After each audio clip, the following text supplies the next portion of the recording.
1.6 billion Muslims and rising. That's 1 in 4 of the world's population in all 4 corners of the globe. Islam is a religion of peace. Islam is a religion of peace. A religion of peace. But Islam has an image problem. Critics see Muslim women as oppressed. Sharia law is considered barbaric. Sectarian conflict dominates the headline. And then there's terrorism. For Muslims, it's a gross misrepresentation. But not for Irshad Manji, whose controversial first book, The Trouble with Islam Today, described Muslims as an army of automatons. I'm Mehdi Hassan, and tonight in the Oxford Union, I'll be going head-to-head with the outspoken Canadian author and self-described Muslim refusenik.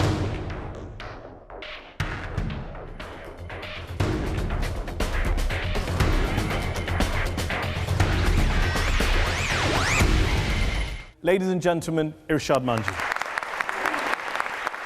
She believes Muslims need to rely much more on their own Islamic tradition of ijtihad, or independent reasoning, and completely rethink their attitudes to the West. Welcome, Irshad, to Head to Head. Thank you very much for joining us. Let's kick off this discussion with perhaps the most important question, because a lot of people know you from your first book, which was called The Trouble with Islam Today. What is the trouble with Islam today, in your view?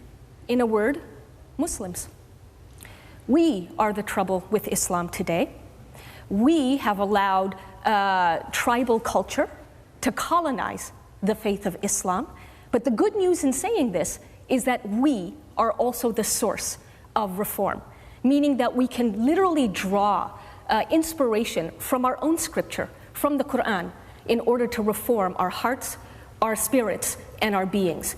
And one passage that has been profoundly inspirational for me is the one that states, believers, conduct yourselves with justice and bear true witness before God, and here is the revolutionary part, even if it be against yourselves, your parents, or your relatives.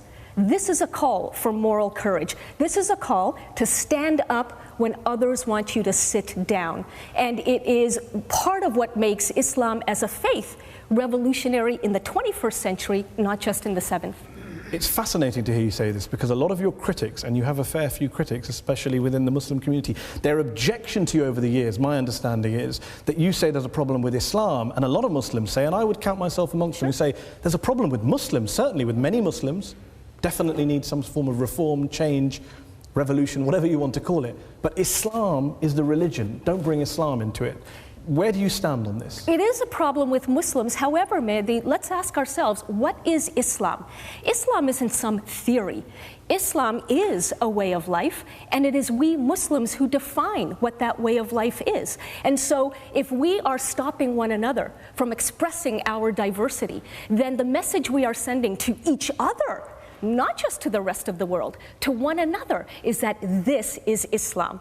I don't buy that. Tribal culture is not Islam, but we have made ourselves the problem with Islam today. We'll come to tribal culture, but I would question the premise which says Islam is defined by what Muslims do.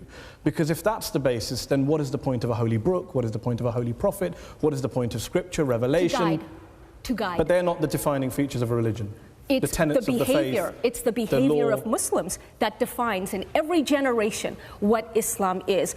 So I understand that there's on that actually basis, a story. Christianity is defined by Christians. Of course. So I can condemn Christianity for something, say, George W. Bush has done. You can condemn the way Christianity is being practiced, and if a Christian is practicing Christianity in the name of Christ, in a way that is violent, in a way that is intolerant, I don't believe that there is anything blasphemous about saying that there is trouble within Christianity today. It's almost a chicken and egg argument. What came first, the Islam or the Muslims? Let me ask you this, Mehdi. Sure, and I understand, where so much of the criticism of just this phrase, the trouble with Islam today, is coming from, but so many people who hadn't read the book and still haven't said, oh, you're blackballing Islam with a wide brush, and I said to to them, have you read the book? Because most of the book is about ijtihad. It's about, thinking creatively and independently. And this is a tradition within Islam itself. So in fact, there is nothing wrong with Islam that cannot be corrected by what is right with Islam. Just to be clear, we hear this phrase bandied about in the West a great deal about moderate Muslims.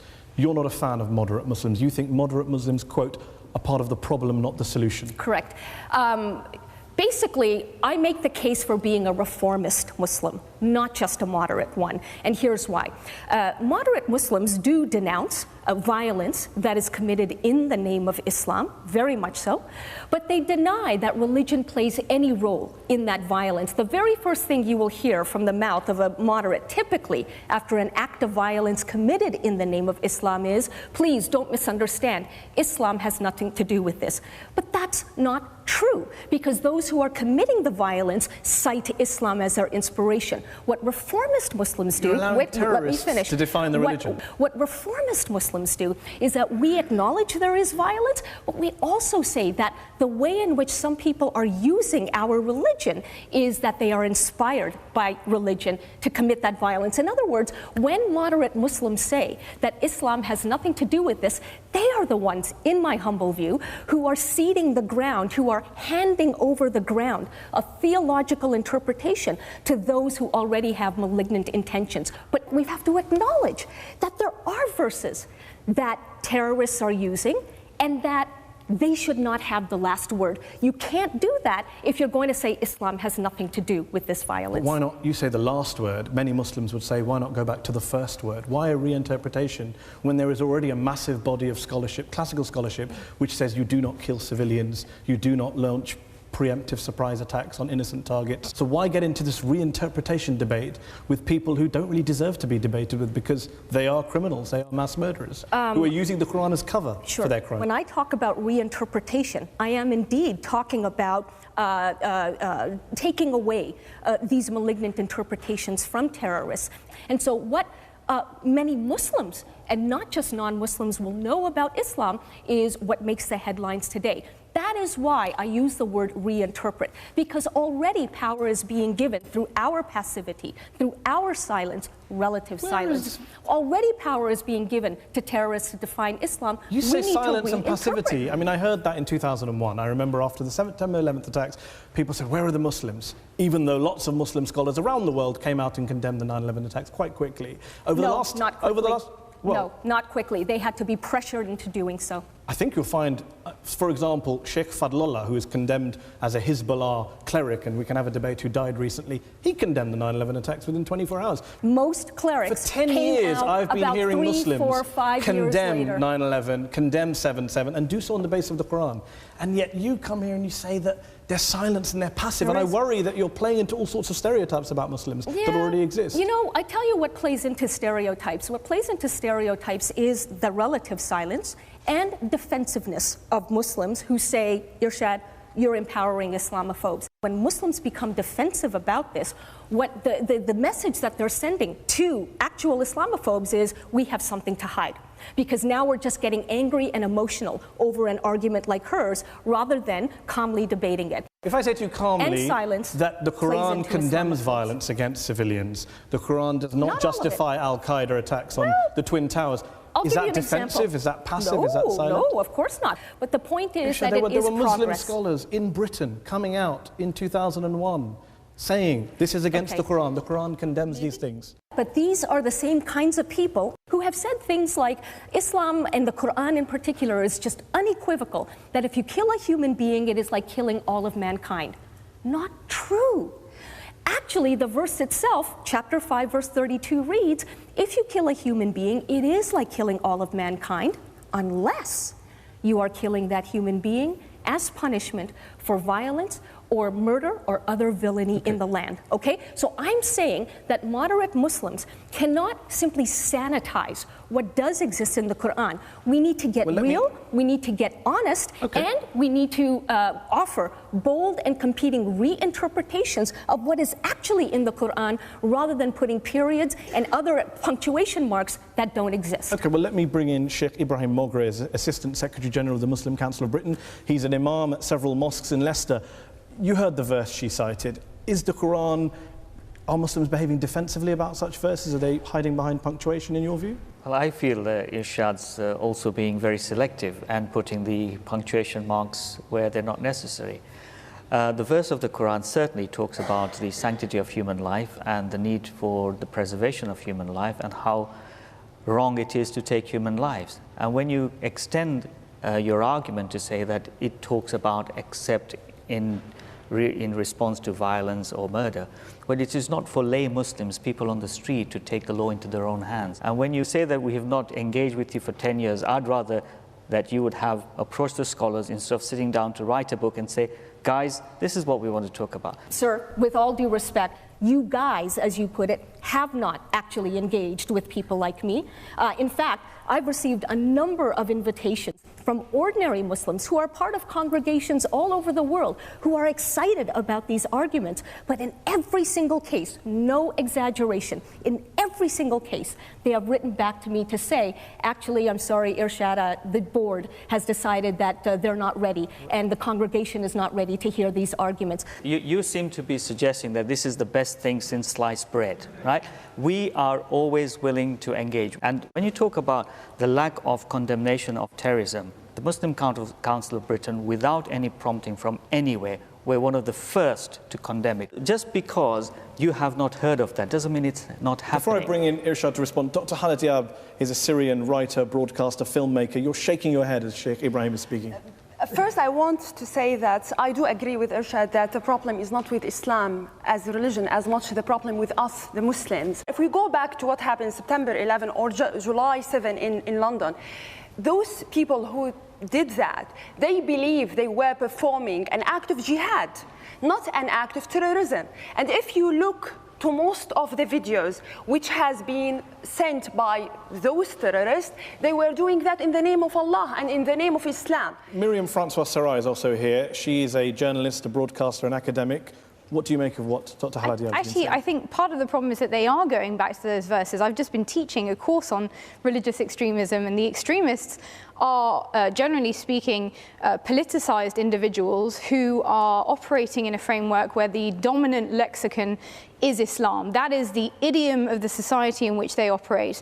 And therefore, in order to make themselves audible to the population, of course they express themselves by reference to Islam. This is a specialist area. When I have a medical issue, or a legal issue, or a financial issue, I will go to the experts. We're talking about spirituality, we're talking about religion and faith, we're talking about the hereafter.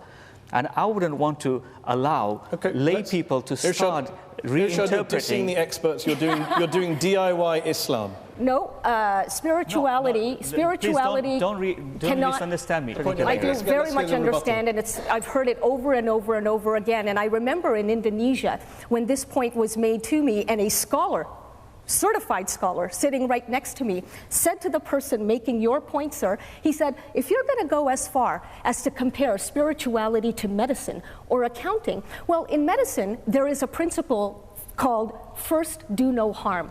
You can actually sue a doctor for doing harm. Maybe we should be able to sue mullahs too for doing harm. Why are you against expertise specialism? The Quran, you know, it's interesting because the reason I can embrace the Quran is that, 3 times as many verses in the Quran call on Muslims to think and rethink and analyze, as you've pointed out, rather than submit blindly. So by that criterion, actually all of God's creatures, Muslims especially, are called upon to keep thinking. It's not about expertise. It's about remembering, sir, that you are not God and I am not God. And therefore, none of us can claim to have the, quote, right interpretation. Would you get rid of all scholars, imams, mullahs, as you call them, anyone, get rid of all of it? I would help equip a new generation of Muslims with the self-confidence to recognize that they are allowed to think for themselves. No, we understand thinking for ourselves. I've been thinking for myself for 33 years. I didn't need anyone's permission. I'm asking about specifically coming up with laws, understanding verses of the Quran, understanding traditions of Islam, understanding what, ethics, Islamic ethics are, how can every single person just make that up as they go along? Surely in every religion, in every society, in every field of life, you defer to experts, people with specialist knowledge, well, again, which you and I don't have. Well, wait a minute. You know, as we found out with the 2008 global economic meltdown, which was not predicted by the experts, experts often aren't experts, okay? So let's stop playing the power game, Mehdi. Let's stop playing on the terms of people who call themselves experts and who like to use their power as a cudgel, as a sledgehammer over everybody else. Who are the people who know, in your view? Who are the people you ask? Who I ask? Yeah. If I'm thinking for myself, but I will tell you, everything. Hold on. Certainly. Everything. But wait, you don't need any help in understanding the Quran, the tafsir, the interpretation, the history, the ethics, the context. One of the most common questions that I get from young Muslims is about interfaith relationships. I'm a Muslim, I've fallen in love with a non-Muslim, is there any hope for us? And they usually say something along the lines of that my parents and their imam insist that Islam stops interfaith marriage. Is that true?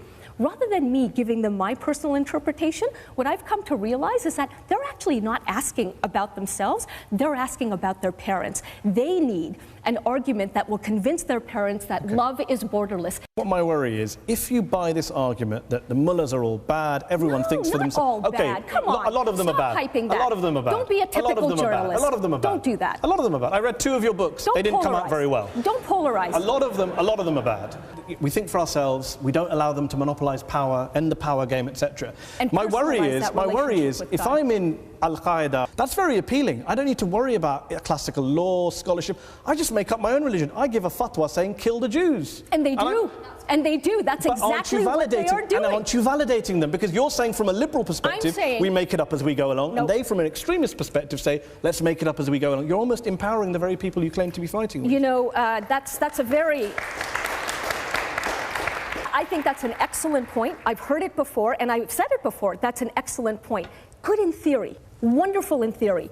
But again, I live in the world of reality. And the reality is that people like this already exist. And this is why progressive thinkers, and I wish there were more people in positions of religious authority who would take that power and actually democratize the ijtihad, so that young people know that they are worthy of thinking about these issues for themselves, yes, in a non-violent way, but actually developing that personal relationship with Allah rather than believing that they are here to worship Allah's self-appointed ambassadors. And just to be very clear before we move on, just for the viewers, you talk about ijtihad. How do you define ijtihad? Ijtihad is Islam's own tradition of independent thinking, of critical reasoning, of debate, dissent, and reinterpretation. And yes, I have heard 1,000 times that only certain people are allowed to exercise ijtihad. But even that is up for debate. Well, let me just come back to the point you made a moment ago. You said, let's not play the journalism game, let's not generalize. The polarization game. It's a very good point. I'm glad you raised that, because I reread both your books and I found myself nodding through a lot of the pages saying, I agree with this. She's right about the way women are treated in a lot of Muslim countries, a lot of Muslim communities. She's right about violence, predilection for violence. She's right about a lot of areas, ignorance, critical thinking, a lot of things. But here's where you and I differ. I read your books and I see only polarization. I see you painting in primary colors. It's all black and white. It's West is great, Muslim world is all backward. They don't think for themselves. They're all automatons, to use your phrase when the program opened. Well, then I have to say, then you're reading those books from your particular lens. What do I do with this sentence? One sentence. Under the Arab Code of Honor, Muslims are taught to abdicate our individuality and accept our fate as the property of our families. Well, all 1.6 billion of us. I don't do that. My parents didn't do that. None of my friends do that. When you say 1 billion Muslims need permission to think, you're not just talking about Arabs. I'm saying that there is too much fear still among a new generation. When I went to Cairo 5 years ago even, a massive protests against the Mubarak regime. Young woman comes up to me and she says, Irshad, I know you get a lot of questions from young Muslims. Here's mine. She said, I have fallen in love with a Jewish man and I don't know how to tell my parents. She said, here I am putting my life on the line to achieve political change in my country of Egypt, but the more frightening thing for me is to speak with my own family about love.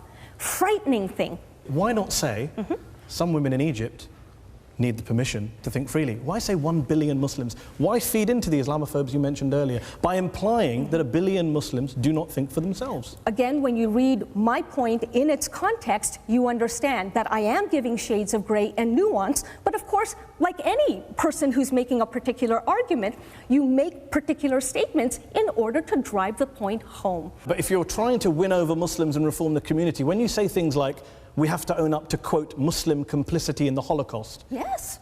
Yes, as Muslim complicity. As there was Am Christian, I complicit in the Holocaust? I think that anybody who denies that Muslims played a very important role in the Holocaust A Palestinian mufti, passive. I think, is your example. More than just a But Palestinian what about all the Muslims mufti. who died People fighting who Hitler? What do you do to their memories? What I do is I write about it in Allah, Liberty and Love. That's what I do. Agreed. So okay? you disown the and statement from your first book that said Muslim complicity? No, just as I do not disown the notion of Christian complicity in the Holocaust. I'm simply saying that we Muslims, you break everything down to Muslim. Muslims have a lot of catching up to do in the dissent department. One thing I noticed when I was reading the book, you say, well, there are plenty of women, you would agree, in the world, in the Muslim world, who wear the headscarf, who wear hijab, and they are fighting the battles you would want them to fight against domestic violence, against rape, against female circumcision, and the rest. How do you think they feel when you refer to having worn a hijab as wearing a condom over my head, or calling it a faux symbol of modesty, a symbol of Arab tribal culture? They're not really going to get on board your reform project, are they, when you refer to them as that way? Well, no, actually, that's not true. Because again, you are assuming that the only people who care about this subject are people who would be offended by notions like this. Quite the opposite. I can't begin to tell you how many women who do choose to wear the hijab have said, thank you for making this point, and I want you to know, in many cases they say, that I choose to do this for myself, but I have struggled with it. Just as you are calling on me to now defend the rights of women on whom hijab is opposed, you're calling on me as someone who has the luxury to choose it, you're calling on me to fight for the rights of other women who don't want to choose it. And that's exactly the point. You are perfectly free to choose, but the point is choose. You see your role, part of your role is speaking truth to power. When you say I speak truth to power, I also worry that there are people in power, not in the Muslim world, in London, in Washington, D.C., Toronto, Tel Aviv, who you're not speaking truth to. You're telling them what they want to hear. They want to hear that this is a problem with Islam, it's not a problem with our policies, and Irshad Manji is saying, I agree with you. Nope. I have not let anybody off the hook. I am, in fact, distinguishing between politics, culture, and religion. You talk about the Armenian genocide in 1915, carried out by the Turks. The Turks deny it was a genocide. Armenian genocide, recognized by many countries. You refer to it as a Muslim crime. Why is it not a Turkish crime? Why does everything get boiled down? It's almost, again, that you're playing, unwittingly perhaps, the extremist game, because you're defining everything through an Islamic prism. When something is done in the name of a particular religion or a particular God, that is when I think we can legitimately apply the name of the religion to that crime. The moment people, sincerely believe that the Quran has nothing to do with this violence is the moment when terrorists who commit these crimes in the name of Allah will no longer be able to get away with them. Okay, strong views. We are going to come back and continue this in part 2. We're speaking very freely here and having a very interesting debate. Join us for part 2 when we'll be talking to Irshad about all of those other issues that she challenges in her book, and we'll also be hearing from our audience here in the Oxford Union. Join us for part 2 after the break.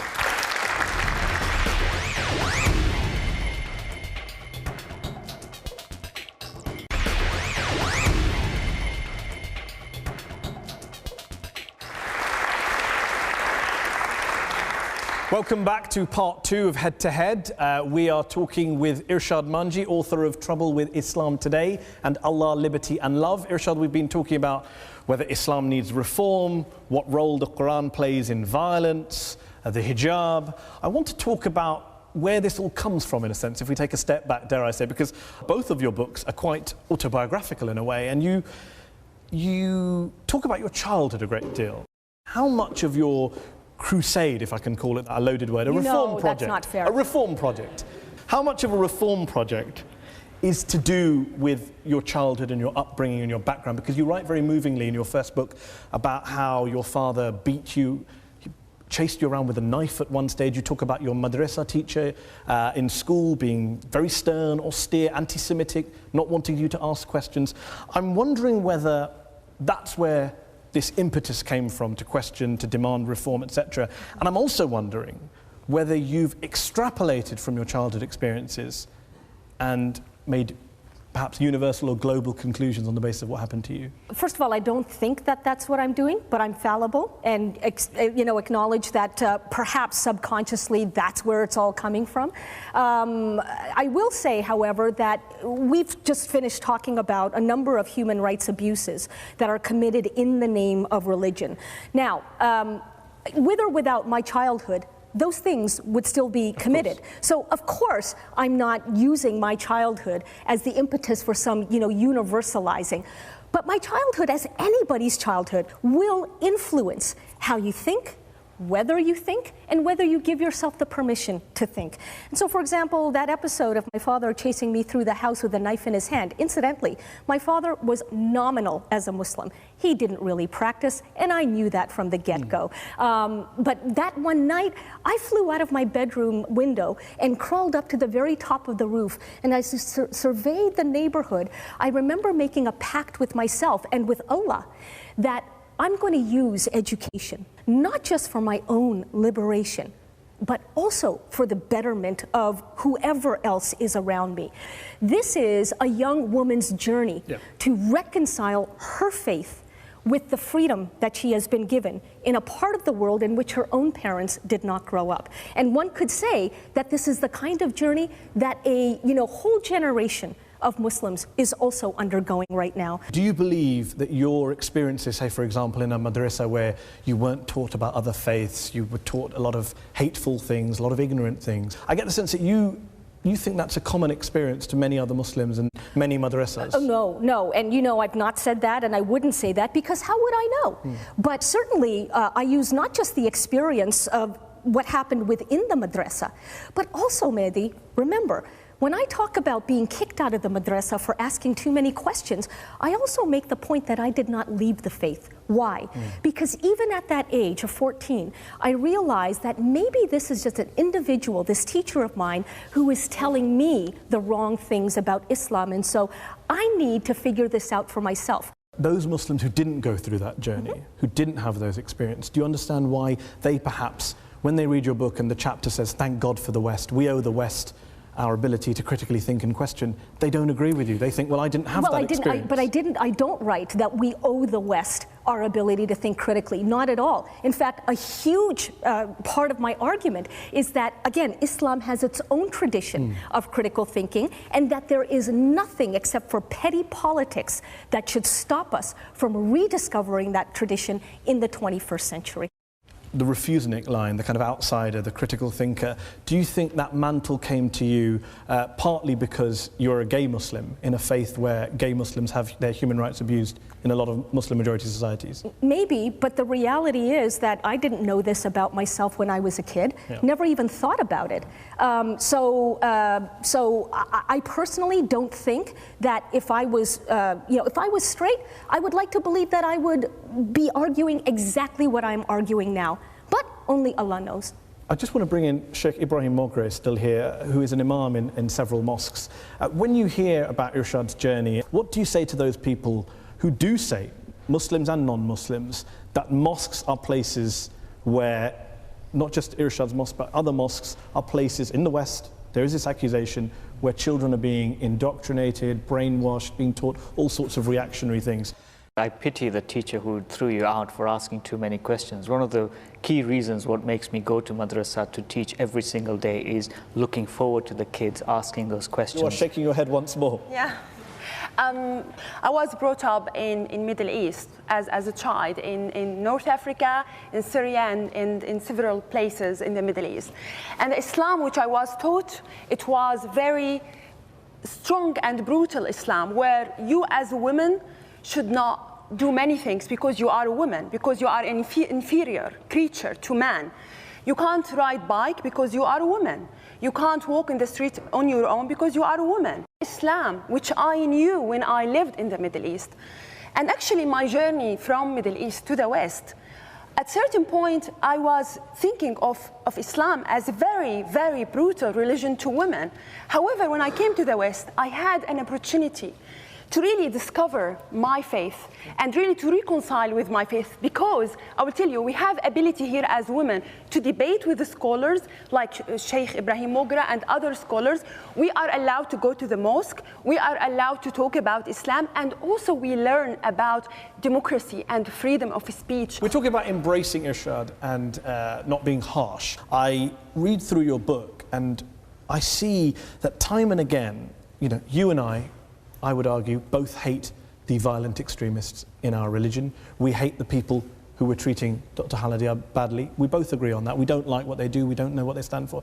But there seems to be a moment where there's a lot of name-calling in your books. Islamo-tribalists, freedom haters, fundamentalists, Islam supremacists. That's very interesting because... How would you define an Islam supremacist? Islam supremacist is anybody who believes that Islam is the only truth available to humankind. And from my point of view, that is actually un-Quranic, because again, the Quran calls on us to be humble in our interpretations. Now, in calling the behavior of an Islam supremacist un-Quranic, am I name-calling? Am I being divisive? Am I being dismissive? You are being a little bit divisive. I'm being descriptive. And you have to stand for something, Mehdi. I stand for human rights. And that means that I have to call... A lot of the people you call Islam supremacists would say they stand for human rights as well. Violations of human rights. They would say that they stand for human rights as well. They just happen to believe that Islam is the truth. As a Christian believes Christianity is the truth. And a Jew believes Judaism is the truth. But there are plenty of Christians and plenty of Jews and plenty of other people, including atheists, who do not believe that their truth, their particular truth, is the one and only truth that is available to humankind. Anybody who believes that is a supremacist, a dogmatist of some kind, and I make no apologies for saying so. Well, on that note, about the names, I agree. You should be able to criticize people you disagree with, and there's a lot of Muslims to be criticized. We agreed at the beginning. They can criticize me, as they have, in very vehement terms. But here's the difference. Here's what a lot of Muslims would say. They would say Muslim communities, particularly in the West, where you're talking to, feel besieged, they feel under fire, they feel discriminated against. I believe you came here from France to the UK. In France, many Muslims would argue there's rampant Islamophobia, and there's very little context of that in your book. The point is that, you know, if we Muslims are going to claim to the rest of the world, as we should, that we are a diverse lot, then that diversity needs to be heard and felt from within. So if we're suppressing each other's freedom of expression, then we are the first people to be stereotyping ourselves. Diversity begins But put yourself in the position of a Muslim male or female who is living in an area in Europe where the far right are on the rise, there's racist attacks in your street or in your community, there are politicians saying they want to ban your meat or your clothing, and here comes Irshad Manji to tell you that the problem is all of you lot, not the West, which gave us the Enlightenment and freedom and democracy,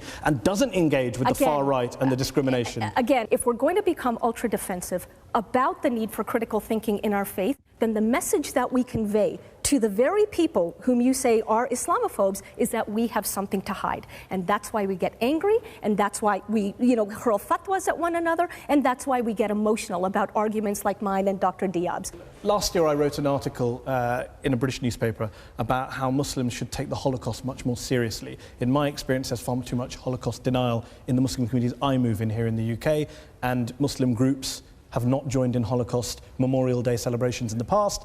And when I wrote that article, it got a lot of support from people I really didn't want to get support from. A lot of people go, haha, look, here's this guy, Muslim guy, and he's saying what we've been saying about all these backward Muslims. I felt very uncomfortable. Does it bother you that some of the West's best-known Islamophobes are such ardent cheerleaders of yours? It's interesting, you know, the very fact that I proudly and happily and joyously hang on to my faith irks a lot of people who would otherwise want to support. I've lost many fans by writing a book called Allah, Liberty and Love, because many people thought after the first book that merely by critiquing religion, merely by doing that, I was going in the direction of atheism. The exact opposite has happened. I've deepened my faith with God and have therefore incurred the wrath of many people who would rather that I ditch Islam. And I haven't, And I won't. And you have been criticised for sharing platforms and going to events with, members of the so-called counter-jihad movement, the kind of American far-right, Sharia law obsessives. But I've also shared platforms with people on the far left and people in between. The point is, honest conversation is important and needed everywhere. And rather, I would have a faithful Muslim speaking truth to that power, to right-wing power, when I'm facing them, than to just leave that space empty and cede that territory to these folks altogether. Won't do that. Let's open it up to our audience here in the Oxford Union. Gentleman here in the front row. Thank you. I admire your spirit and love the passion with which you speak, and I know you're a passionate advocate of freedom of expression, and as I understand freedom of expression, that involves tolerating bigots, tolerating deeply offensive opponents of your own views. Now, do you really see that as compatible with Islam? Because as an atheist standing outside of this debate, it doesn't come across that way, Islam. And it doesn't come across that way precisely because behavior is not living up to the theory of Islam, which is why Muslims are the problem or the trouble with Islam today. Do I see freedom of expression as compatible with Islam? You're looking at somebody who lives both realities every single day and does not feel at war with herself for doing so. So once again, the beautiful paradox here is that belief in one God obliges believers to defend human liberty. Lady here in the third row. You've spoken a lot about clarity, about being sincere. You've been trying to contextualize your books, and I have read your first book, I haven't read your second. And in actual fact, I don't feel any sincerity. I don't feel you've been clear. I don't feel any humbleness or humility in anything that you've stated in your books particularly. I feel some this evening in your attempt to clarify what you said, because you interchange Islam and Muslim consistently. You've tried to clarify that this evening. You haven't really, because I work with Muslims. I work with Safra Project. We work with Muslim, lesbian, bisexual and trans women. A lot of the work you've been doing actually contradicts our work, has actually detrimentally affected our work. How? How so? Because you haven't clarified, you've generalised. You said, oh, let's add a context. You add a context in this debate, but in your books, the books that millions of people read, does not contextualise, it generalises and it essentialises. When you say more people need to speak up, we don't get the platform. The reason you get a platform is because what you say continues to support the racialisation of Muslims. Irshad, you want to come back? Simply to say that I'm sorry you feel that way. I do find it interesting that when people accuse me of essentializing, they too presume to be speaking on behalf of all of these Muslims who are very angry about my so-called essentializing. But again, there are plenty of other Muslims who would disagree with you, and so I don't hold it against you or hold it against them. This is the discussion we need to be having. I'm sorry, as I say, that you feel the way that you do, and good luck in your work, because we all have something to contribute. One thing we didn't get to talk about, time permitting, is, for example, you hold views that most Muslims don't hold, the vast majority. For example, you believe the Quran is an imperfect book, a flawed book, a contradictory book. Very hard for you to round up Muslims to speak out on that issue because they just don't agree with you. Sure. Of course there are lots of Muslims who don't agree with me, and maybe there are lots who do, even on this point.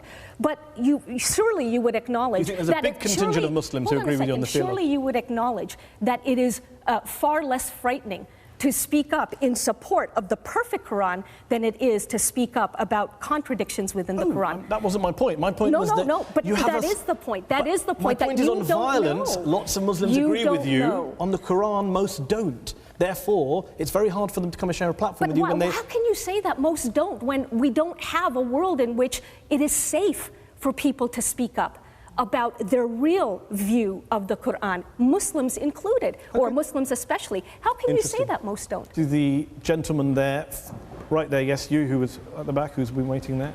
Hi. Yeah, I was going to say, it's very hard to think of any injustice you could expose that couldn't potentially be exploited by people with a bad agenda.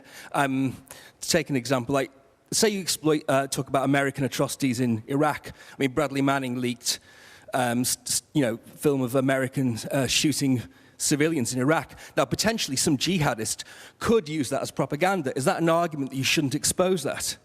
Or should you expose all injustice? You know, you can get anti-Semites start putting stuff about, the Jews.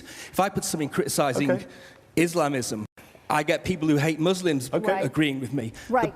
And that's a very real fear that many Muslims who have talked to me have. That if I say something, how is it going to be held against me? Who's going to use it?